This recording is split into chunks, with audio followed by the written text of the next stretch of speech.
All right, James and Rory here with Ray from Icom. Just want to try to talk about the Mark II a little bit. How you been, Ray? We haven't seen you in a little bit here. I'm doing all right. Towards the end of the, well, let me double check here.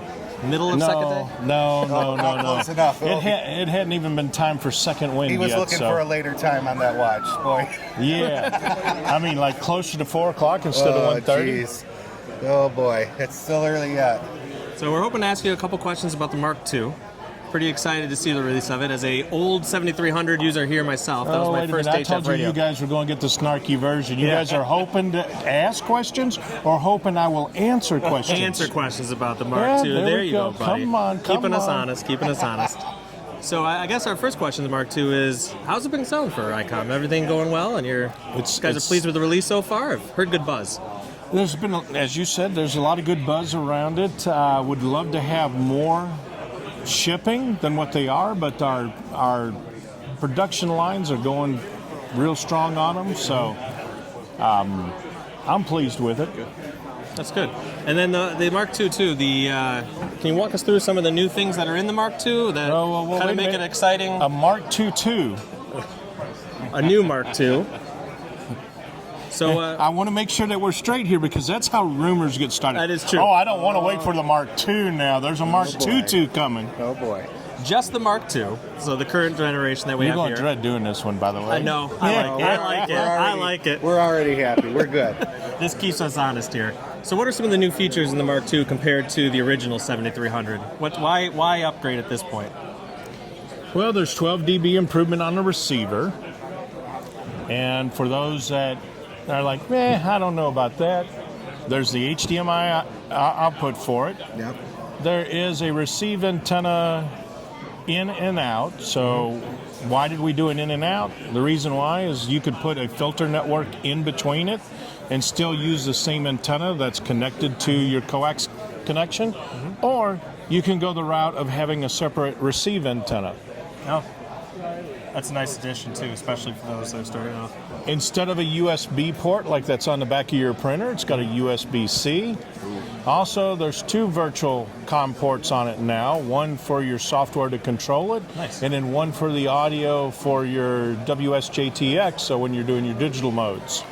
So that was something James here had a lot to say about when you were trying to set up a station for remoting. You had trouble with only having one option for that on previous radios. Okay, so you're reading ahead of my script here because you said remote.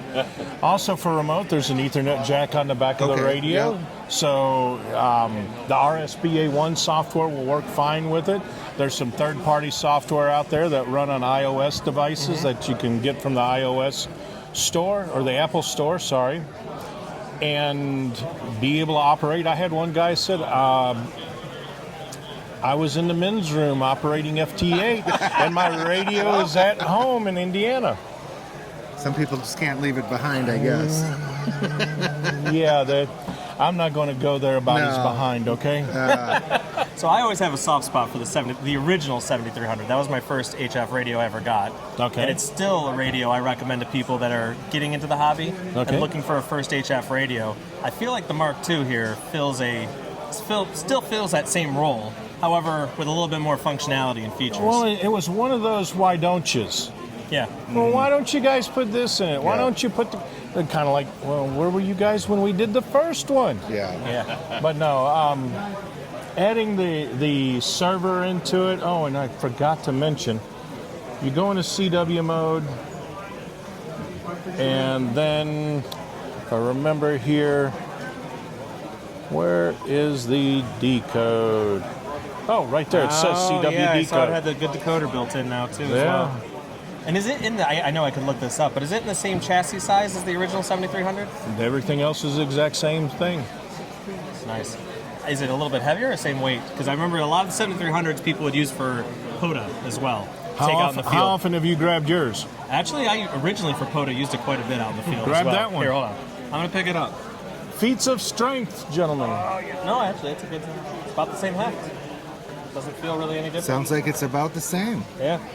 Now, there is a difference on the screen, and there was a YouTuber that did a review, and, Icom tricked us, and then all of a sudden, all of his faithful followers, as well as myself, said, go into the menu, into the set mode, display, and you can change the type from A to B, and then the display font from square to round.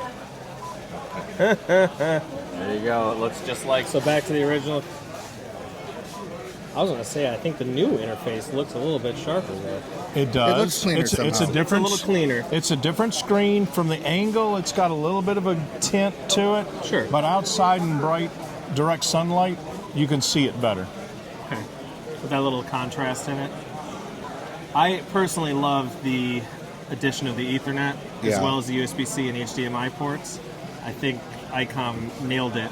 When you said you wanted, people were telling you what you wanted. I mean, it's exactly what everyone always says when they get a new radio and they complain about not having it included. So I'm glad Icom went that direction, especially with the HDMI port as well. Oh, yeah. Yeah, because we always will, for field day, like if you're trying to go to stations or show people the radio as well, having just an HDMI port, because that's what you're bringing usually, are cheap monitors with you or something. Exactly. I mean, look at the screen. It makes it here. so much, It makes it so much better as you're learning to be able to share and help others. And I think that was a great addition. Because who has monitors anymore with DVI ports? Yeah, HDMI is definitely the way to go. Well, come on now. There's cables that are available that does the DVI-D to an HDMI, and I mean, it's not that much difference in price for it, depending on where you're shopping. I mean, you don't want to go to that best place for high prices. Yeah, no. That's true as well. So in the remote software, and this is a kind of a dumb question because I don't know the answer, I don't remember. Does the audio for sideband, if you're doing phone, does the audio go through the remote software, or do you have to do that through a different medium to get your audio through? I seem to remember it comes directly through here. So if you tell it you want it to come out your laptop headset, it'll come out your laptop headset. You want it to come out if you got HDMI tied to your computer, you want it to come out on your big screen TV, your surround sound, hey, your Dolby 7.1, do it. But if you're operating remote, does your phone audio go through the network, or do you have to use something else to get from your remote location to your radio at home? It's all right here. Okay.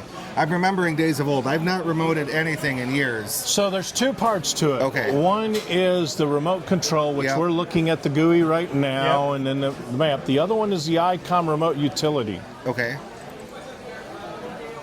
And is that remote software made by running. Icom too? Is that produced by Icom directly?